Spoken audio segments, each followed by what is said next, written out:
वाला में अगली क्लास, जिसमें आज आपको दिखाऊंगा भारत अमेरिका में कौन सी बड़ी डील हो गई कि ट्रंप के धोखे से शहबाज मुनीर की नींद उड़ गई।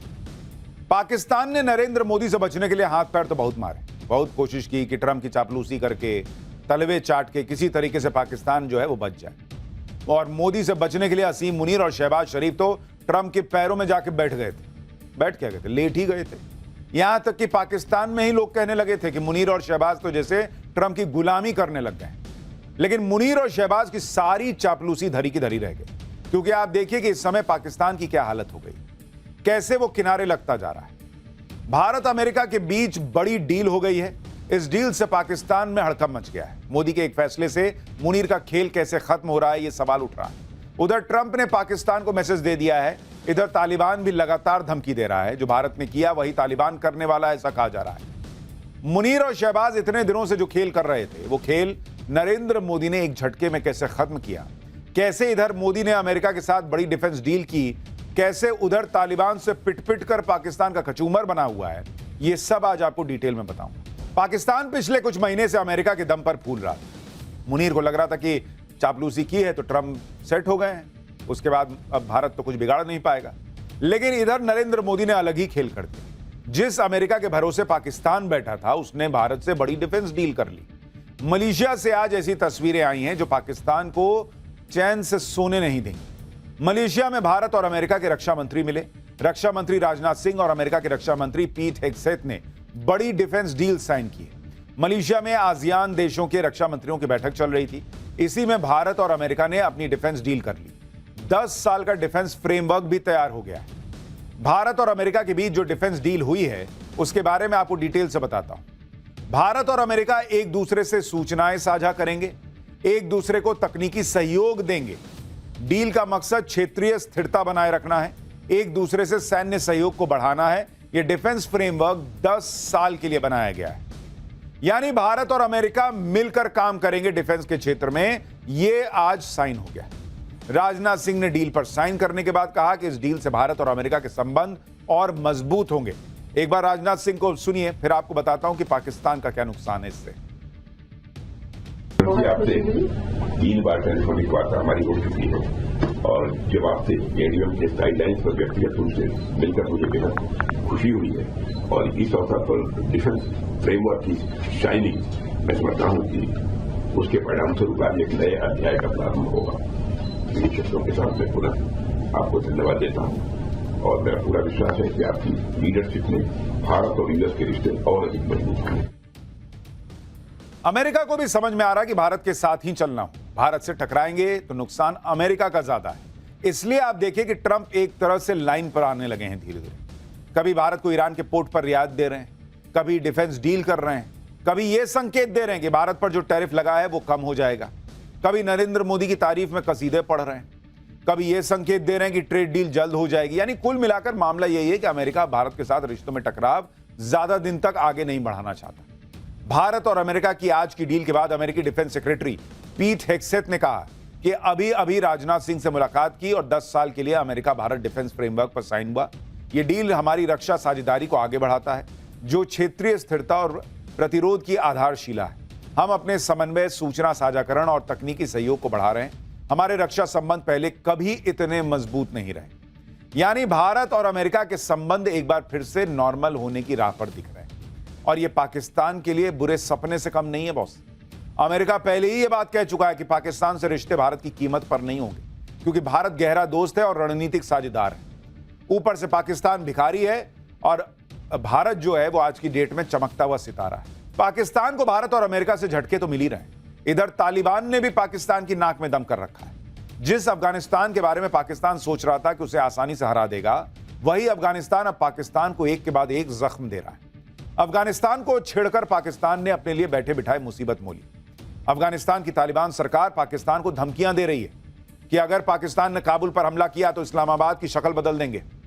जिस तरीके तालिबान पाकिस्तान यानी टीटीपी को लेकर पाकिस्तान और अफगानिस्तान में ठनी हुई है, उस पर अफगानिस्तान ने कह दिया है कि टीटीपी पाकिस्तान की समस्या है, तो वो खुद उससे निपटे।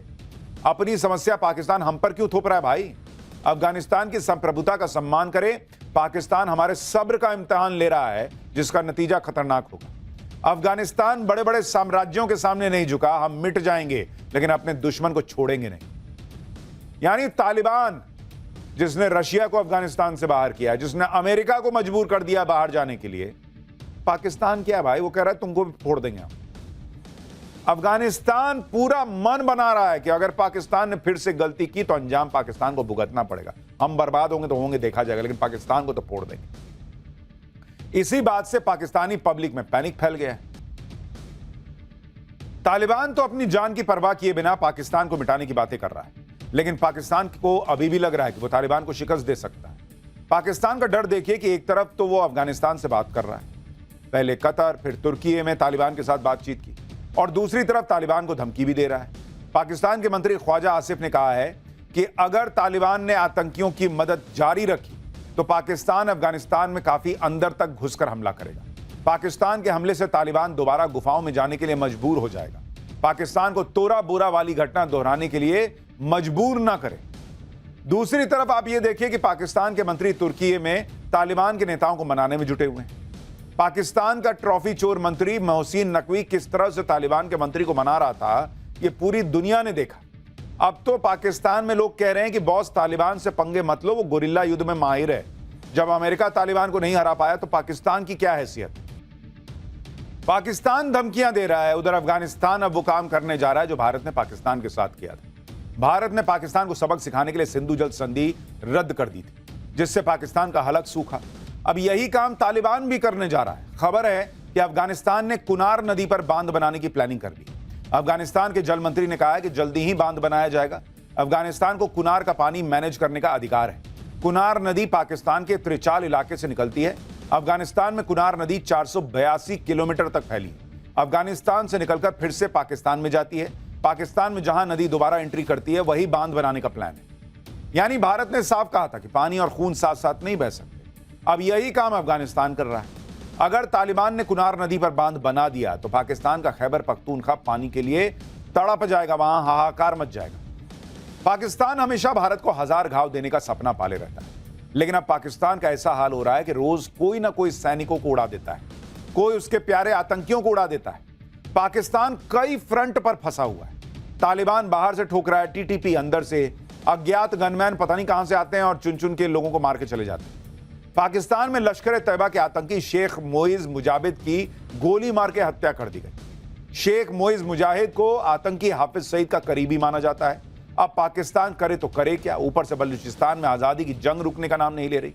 यानी अंदर बाहर ऊपर नीचे हर तरफ से पाकिस्तान घिरा हुआ है। ऊपर से लगता है कि ट्रंप ने भी पाकिस्तान को धोखा दे दिया। पाकिस्तान अब कहीं का नहीं रहा। और अब हमारा स्पेशल सेगमेंट सोचा है कभी, वो सवाल जो दिमाग की बत्ती जला दी। और आज का सवाल यह कि आपने सोचा है कभी कि किसी भी वीआईपी के स्वागत के लिए क्यों कहते हैं कि अरे रेड कारपेट बिछा हुआ था? हमेशा रेड कारपेट ही क्यों बिछाते हैं? नीला, पीला, हरा या किसी और दूसरे रंग का कारपेट क्यों नहीं? आपने भी रेड कारपेट वेलकम की तस्वीरें देखी होंगी। अवार्ड शो हो या फिर किसी देश का प्रेसिडेंट, पीएम कहीं जाता हो तो उसके स्वागत में रेड कारपेट ही बिछाते हैं। लेकिन क्यों रेड कारपेट ही? इसकी वजह आपको बताता हूं। रेड कारपेट का इतिहास यूनान और रोमन सभ्यता तक जाता है। यूनानी नाटक एगामेमन में इसका जिक्र मिलता है, जिसमें राजा एगामेमन का स्वागत लाल कालीन पर हुआ था। उस दौर में लाल रंग शाही और दैवीय शक्ति का प्रतीक था।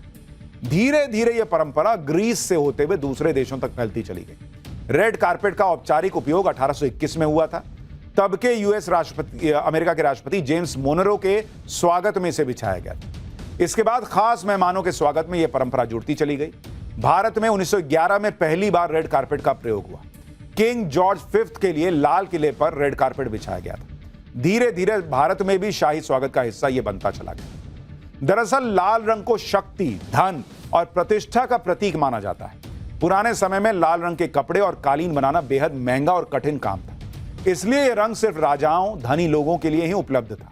यही कारण है कि समय के साथ लाल कालीन शाही अंदाज और सम्मान का प्रतीक बन गया और बड़ी बड़ी जगहों पर बड़े बड़े इवेंट में रेड कारपेट वेलकम होने लगा।